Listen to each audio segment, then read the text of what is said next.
Yo, I feel terrible for y'all. If you have an Xbox or a PlayStation, you've kind of been cut out of this next big genre of gaming, the hardcore extraction looter shooter. Games like Escape from Tarkov, Marauders, The Cycle Frontier. Constantly, I see you guys saying, man, if that was on console, I'd have that in a heartbeat. So with presumably such a large uncapped market for this budding new genre, why are these games choosing to never release cross-platform, or at very least port it over to console? For one, the developers think that console gamers are a bunch of cotton-headed ninny-muggins who aren't real gamers. Hey, it's a joke. Nah, seriously though, you PC supremacists out there, y'all need to simmer down. Even though I play on PC, I still hold controller as the prime video game input over mouse and keyboard. Fight me. Either way, today, you guys are gonna learn what actually is keeping extraction shooters on PC only, and how there may just be a little bit of hope for you console cats just yet, with new leaks of some big things happening in 2023.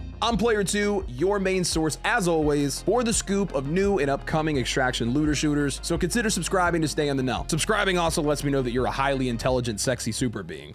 Now, the main reason that most well-known extraction shooters are PC only is because the dev teams are not AAA. They're indie teams, Battle State Games, Jaeger Development, Team 17, Iron Mace Games. Which, by the way, what are y'all's thoughts on that, man? The Nexon Iron Mace dispute with the Dark and Darker takedown? Because that thing is mind-boggling right now. I'm getting off track. Where were we? Indie teams. Not only do they not have the funding that the big AAA teams do, but they have drastically lower manpower and resources to drop their games in a finished state, which doesn't really transfer over well to consoles. Though if we're speaking facts, it feels like no game, AAA or not, is dropping in a finished state these days. Like, what's the last game that you remember releasing that they didn't need to do anything after launch? Don't worry, I'll wait.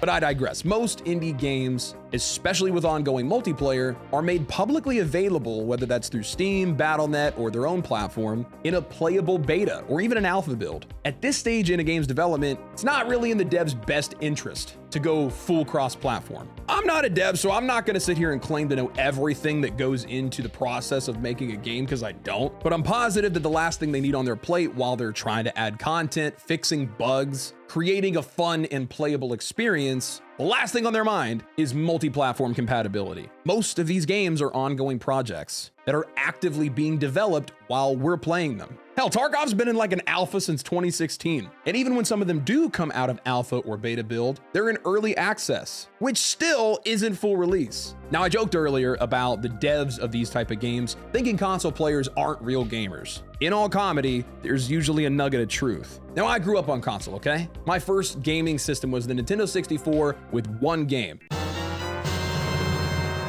Legend of Zelda: Ocarina of Time, which still, I will argue, was so far ahead of its time. Later, I picked up the PS2 with Crash Bandicoot, till eventually moving over to the Xbox, all the way up to the Xbox One, before I built my first PC, which really only happened because I started streaming. Obviously, I'm on the side that console cats are real gamers. The issue when it comes to extraction shooters considering console releases is what type of gamers those are. Generally speaking, casuals. Odds are if you own a PlayStation or an Xbox, and definitely a Switch, you are a casual gamer. With the games in this genre, the experience is usually far from casual. It requires much more effort, more dedication, more playtime, more focus. And most importantly, it's brutally punishing. The consensus has always been that console gamers couldn't handle that. What's interesting is that's not the truth. This same thought was going around back in the mid-2010s with battle royales until H1Z1, PUBG, and Fortnite, none of which were AAA devs,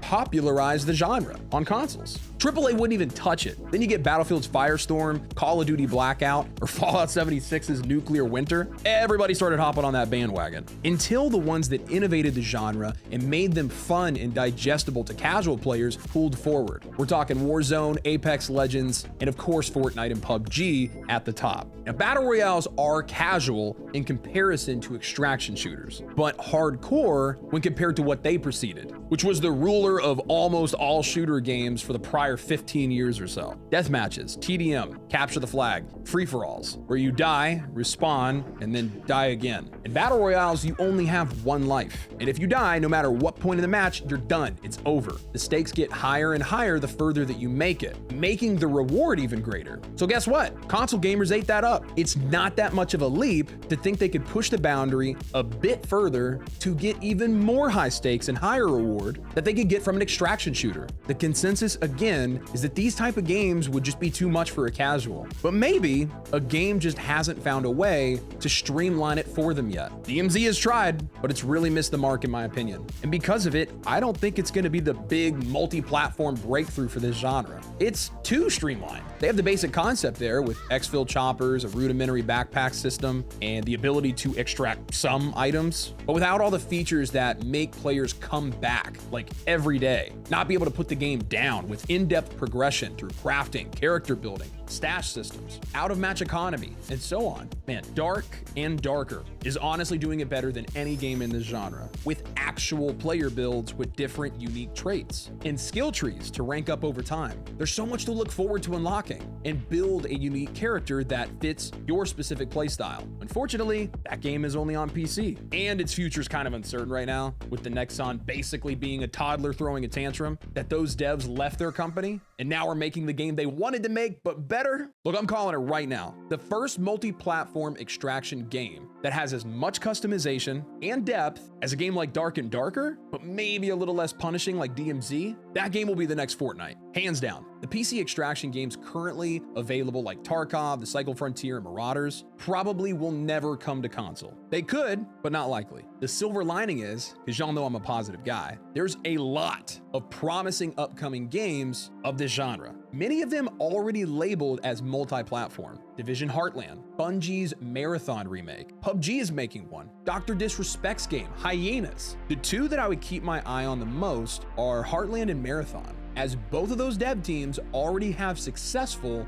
looter shooters with The Division and Destiny. If they're able to correlate that RPG character customization of those games with different armor types, weapons with varying abilities, skill trees, and character classes, they both have a chance to make something new and unique in this subgenre of looter shooters. And this is just scratching the surface, man. There are numerous signs revealing the next big gaming genre boom that's gonna happen in 2023. Here's everything that we know. Check it out.